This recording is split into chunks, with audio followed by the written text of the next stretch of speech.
So I heard about this Jaycen Joshua technique that kind of requires 8 NLS channels from waves to work. And I'm quite skeptical, so now let's see why. So this is the technique. We have 8 NLS channels in serial, and I think the order is like this. We have one mic with a drive at 0.5. Then we have a spike, then we have another mic, then we have mic, then we have another mic with the output at minus 2.0. Then we have a spike, then we have a niveau, and then we have a mic. So now let's listen to how this technique sounds.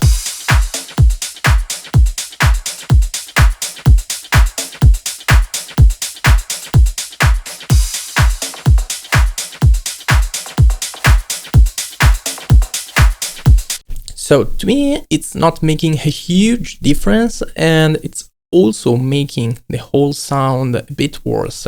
Now, let's see how I tweaked it. So first things first, I noticed that this chain makes this kind of mess in the low end.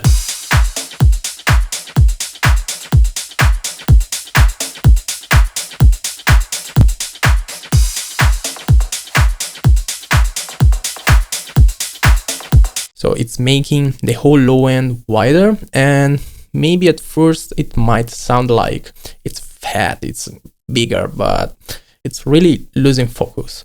And so I used the utility with the bass mono at 130 Hertz.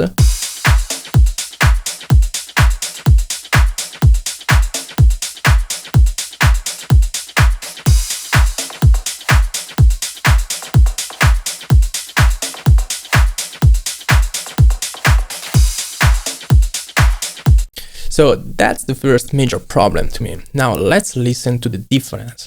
Let's kind of understand what we are adding to the whole sound.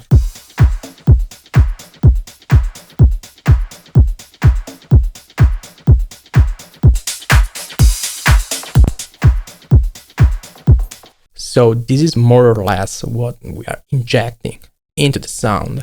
However, there's one feature that you need to know about to make these techniques sound better, and that's this one. So let's go to the last chain. We have the stereo. So if you keep it in dual mono, you have this problem. But as soon as you turn all the instances to stereo, it sounds like this.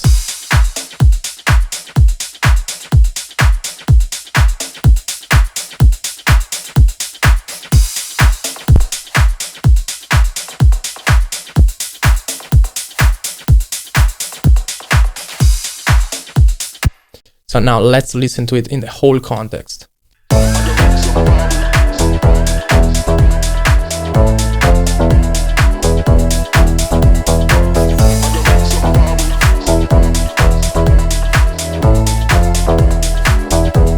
So this way it sounds better, but I still think that it's not enough for the sound we are going for. We can really do it with saturation, a bit of compression if you want, and EQ. Let's look at this other chain. I used the Console 7 Cascade set at 0.3719, and I think this value is quite situational. You have to fine tune it in relation to the volume and to the actual loudness of your drum bass. And then I used this channel EQ with this little curve to kind of match the tone.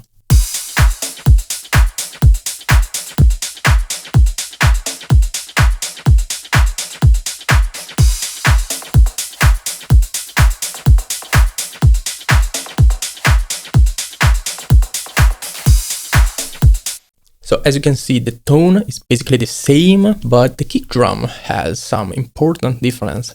And with the Cascade version, we have a focused kick. It's punchy, it's defined, while with the NLS one, we have it a bit smeared. It's kind of losing the definition.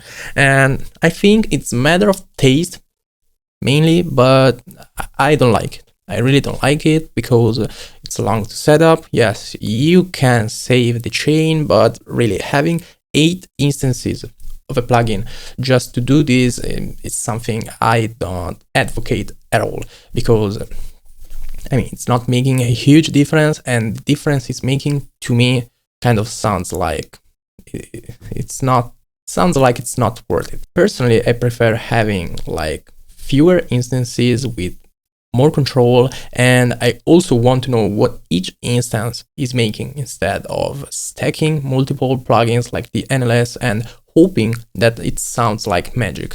You can save this chain if you want. You can create it yourself and try it here and there, and maybe sometimes it sounds good and other times it won't.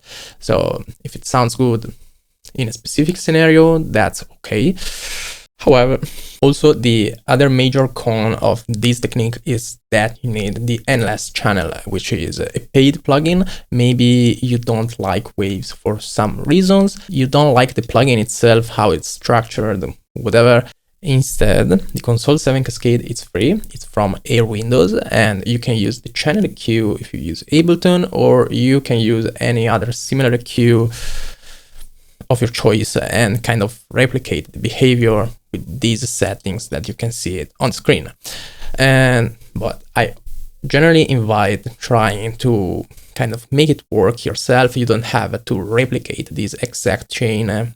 Use it just as a starting point for setting your drum bus and create a chain that works well with your style, with your genre, with the sound that you want, that you're striving for.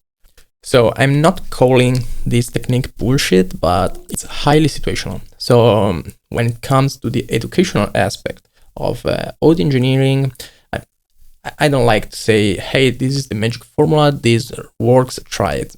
This works sometimes, not in all scenarios, and I also like knowing why something works and why it doesn't. So that's it for this video. Hope you enjoyed it, and see you in the next one.